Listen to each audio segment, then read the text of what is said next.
really started with just not a lot. I mean, I know Beach Church now, they've had a lot of stuff donated. So they've got a great sensory room with a ball pit and swings and sensory bins and all this great stuff, but you don't have to have that. You know, if you're, again, as I said, I don't want people to feel intimidated that, oh wow, we've got to have all this stuff. You don't. You've got to have a heart. You've got to have a calling for God, and you've just got to have a room. Because, you know, as Becky was talking about, sometimes some of these kids on the spectrum have meltdowns, have, you know, tantrums, that kind of thing. And so you've got to have a place where they can go to just kind of calm down.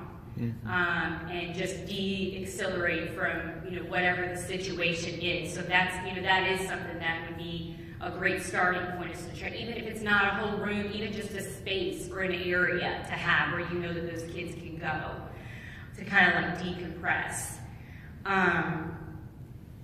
And so as far as like, you know, with the actual doing the ministry, it was myself and then the children's ministry leader. We really worked hand in hand together to build, you know, to build the ministry.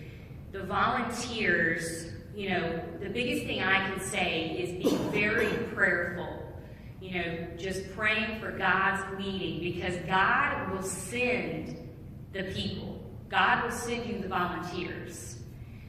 And we had people that stepped forward and raised their hand and said, I want to be in special needs ministry. And those people knew nothing about kids with special needs. They had no family, no friends, never worked with kids with special needs, but they had a calling in their heart.